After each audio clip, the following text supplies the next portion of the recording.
Hi guys, welcome back to another episode of Mod Life. Today, back with the Lexus. I think I mentioned in the last video that I was having some problems with the VSC off and ABS lights staying on. The problem is it's the ABS sensors. Now I know this. Now I've already gone ahead and done what I'm about to show you on the passenger side. But I'm going to go through what it is I'm doing on the driver's side just to give you an idea, as promised. Basically, when I bought this car, the guy had actually told me that he'd replaced both front shock absorbers, and since then the problem occurred. Now, I'm going to spin over here and I'm going to take a seat. Get rid of that for a second. So, the ABS sensors obviously controls the stability vehicle stability control. So you've got the ABS sensor there. Let's see, let me put some light on the subject. You should be able to see it just there. Obviously goes up, goes into a bracket which is broken, and goes down. Now the easy way to test this is get yourself a multimeter, stick it onto resistance. This particular one I've got it set on 20k, so it's going to read 1 point something k ohms. You want to disconnect the sensor, which in this case goes up behind there into the plug. And what you're going to do is you are going to take, very difficult for me to do this on camera, in there, and then we are going to test the resistance. So I'm going to take that. And as you can see on here, there is no resistance, no continuity, which means somewhere in that cable there is a break. And what I've got here, this is an ABS sensor from a Sleeker GT4. So I'm not going to use this. This is just to show you what you should be seeing. So again, we touch those two wires, and we should see resistance. Should be somewhere between 1.6 and 1.7 is what you're looking for. Oh, there we go. Now on the other side, what would actually happen, again, let me get some light in here, is it actually pulls out right there.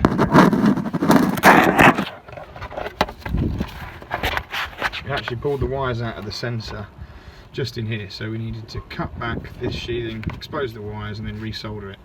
I'll show you that when we go inside, but the first thing to do is actually remove that 10mm bolt, pull all this out,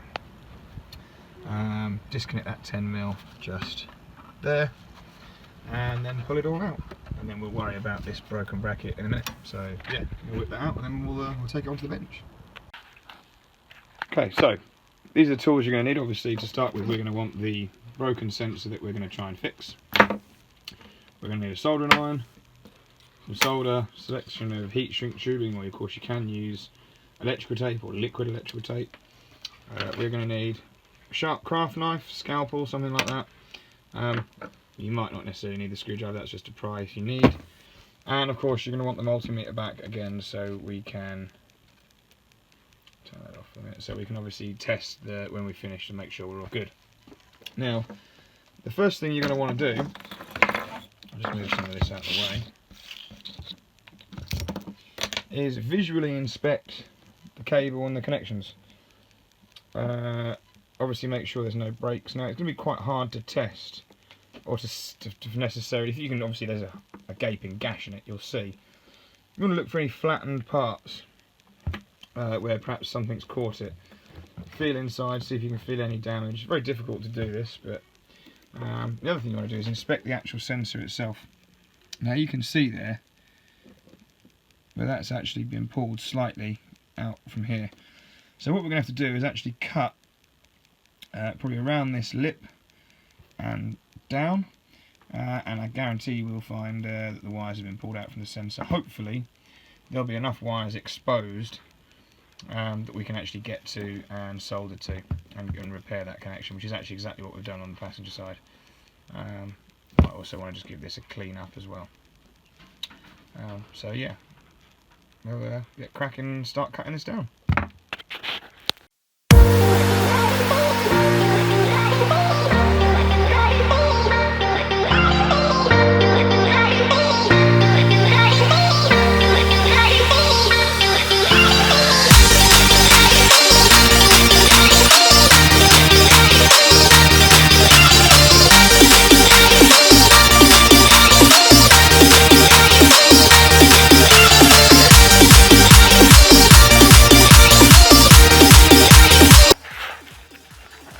You can see now we've stripped that off, and you can clearly see where the two connectors have stretched. So I'm actually going to cut now around that inner lip and hopefully expose enough wires, and we should be able to solder that all back together again.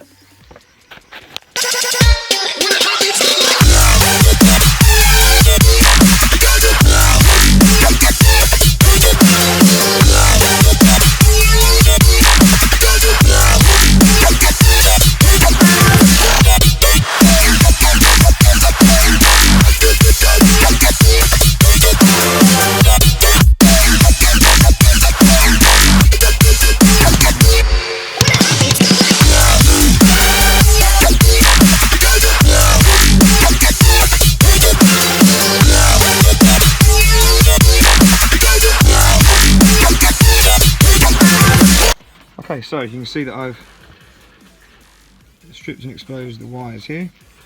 Done the same thing on the end of the sensor. Now, that is really small.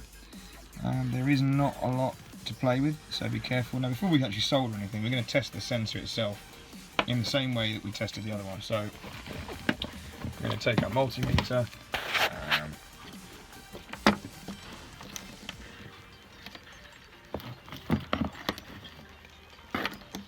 I don't know again if I can do this one-handed, but we'll try.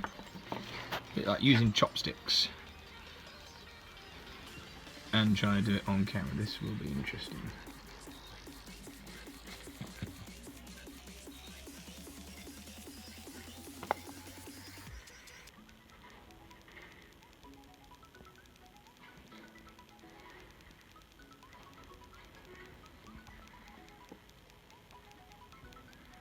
And you can see 1.6, 1.7.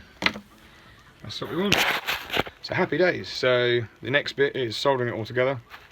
I'll tell you now, I'm not any kind of expert on soldering, so if you're watching this and you've got any opinions about my soldering skills, either keep them to yourself. If you want to offer constructive criticism about how I'm doing it and help me improve my soldering skills, I'm all for that. But if you're just going to take the piss, then go watch something else. You're not welcome here.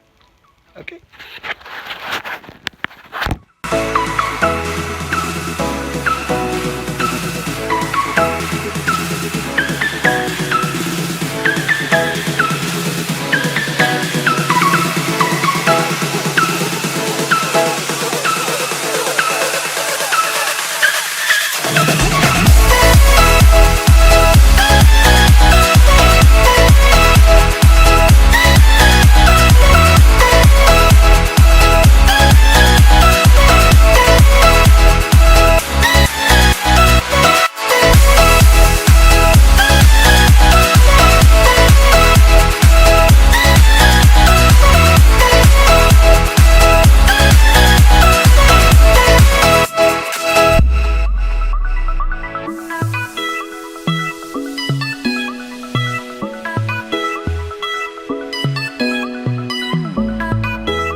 Okay, so you can see now we've finished soldering up, heat shrinked everything back together again.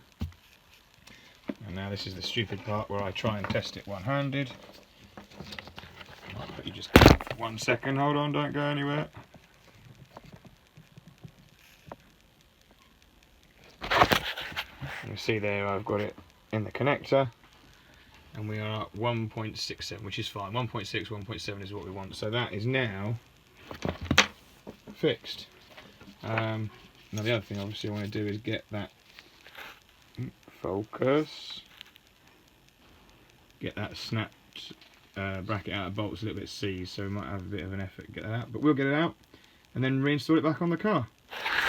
And hopefully this time we can clear the ABS code and the VSC off and VSC lights, which I'll go into detail and I'll show you how to do that once we've put this, got this bolt off and put it back on the car. So stay watching. Alright guys, sorry it's a bit dark, it's taken me a while, but you can see now we have the sensor back in place.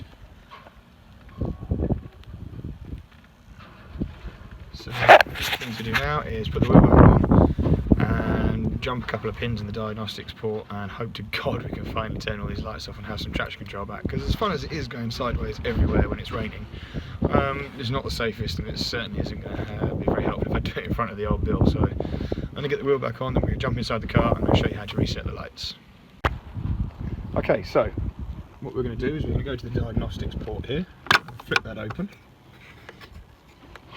And the first thing I'm going to do is I'm going to remove the short pin, which is this thing here.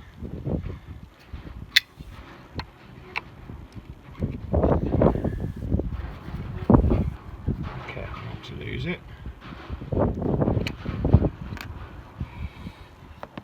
And then there's a short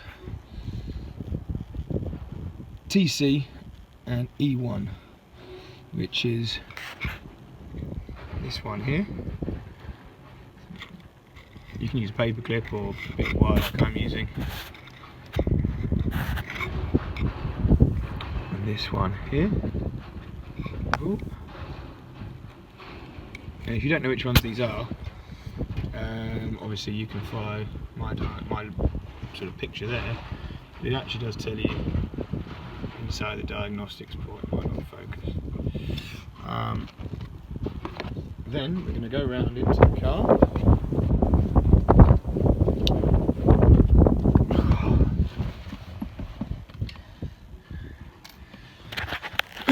Now we're going to turn the key to the on position, not start the car, and then pump the brake 5 or 8 times within 5 seconds. So, and you can see the lights have gone out and it beeps. We then turn the car off, come round, remove our jumper wire, come back round into the car. Hopefully when we start the car, all of those lights will disappear. There we go. Okay, so the ABS light's now gone off, but the VSC and the VSC off lights. Basically, as soon as I reset them, they come on like 20 seconds later. It's really dark. I can't really see a damn thing. I'm just going to give it a drive. I'm going to drive home. I'm going to see if anything changes. If not, we'll pick this up in the morning and we'll try and clear the codes. So for now, good night. We'll see you in the morning. Good morning. Welcome back. So the last thing you probably saw was me late at night trying to figure out why some lights that I've been trying to turn off were still on the dash. More specifically, the VSC and the VSC off lights. We repaired the ABS sensor. The ABS sensor is now fine. That light's not coming on at all. ABS is working. I tested that out too. Interestingly, we have now figured out what the problem is. So all the VSC related codes to the ABS sensor are fixed and gone. Now what I actually did is I put the my code reader on here and I plugged it in, and it pulled up a very interesting code, which was the active yaw sensor. I can't remember the exact code, but something along the lines of yaw sensor calibration undone. So basically, if I spin you round, you can see when I turn the car on, we've got all of our lights that come on, and then you see they've gone off. And again, we start the car, still have no lights. Normally it's when I move, so I will.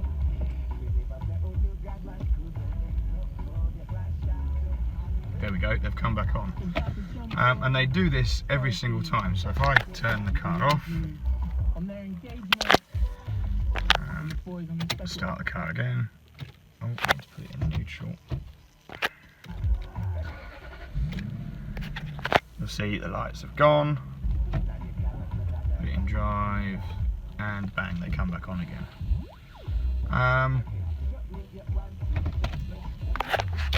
Basically, that code and that problem is down to this this yaw sensor calibration. Now I'm just going to turn off. I did a bit of research into that, and it turns out that it can't be turned off by my diagnostics machine. It can't be turned off with a snap-on reader. Excuse me. The only way it can be turned off is basically by Lexus themselves, by a Lexus dealer with their machine. So I called Lexus. On Keynes, and I explained to them the situation. Now I should point out, before I phoned Lexus, I did a little bit of research online, and it was the sort of general consensus that it had to go back to Lexus. And a lot of people who'd gone back to Lexus to get this reset and get the calibration done had said it was literally a 30-second job. They drove in and they didn't even have time to get a coffee before it was done. And the majority of people said that these Lexus dealers were doing it at no charge. Now, I wasn't expecting to get it for free, but I phoned up Lexus, I explained the problem, I explained what I needed doing, and he said, yeah, it'll be an hour's labour at £117 plus VAT. To which my response was, no way am I paying that kind of money. It's a 30-second job, I'm not paying you for an hour's labour. I explained to him again what I needed doing, and that most garages had actually done this for free for people. And in the end, after a little bit of backwards and forwards and me sort of saying that I really wasn't prepared to pay that kind of money, he turned around and he said that they weren't prepared to give anything away for free. And I said, that's fine, I'm not necessarily looking for it to be free, I'm happy to pay for it, but I'm not paying ridiculous amounts. I'm not paying for an hour of your time when I'm going to be using 30 seconds of it. So basically he came back and said £23.52, all in, inclusive VAT, which is including tax basically. So yes, that's what we're going to be doing. Again, I'm not entirely sure when I'm going to have time to get up to Milton Keynes. So obviously it's not a million miles away from me, but it's far enough away that I need to sort of plan to be able to get there. So in the meantime, that pretty much ends it. If you don't have the problem with the calibration of the yaw sensor, which sometimes happens after the tracking's been done, it can throw that off. If you don't have that problem and you're trying to reset those VSC lights because of a broken ABS sensor, that will clear your lights and you'll be all good to go. So hopefully that'll help some of you guys out. In the meantime, really, I suppose that's all we've got for you today. Or this morning. I'm about to start on another video which I promised you about wiring in a auxiliary port to the standard head unit, so keep an eye out, that'll be coming soon. In the meantime, thanks very much for watching, I appreciate it. Don't forget to like and subscribe. Peace.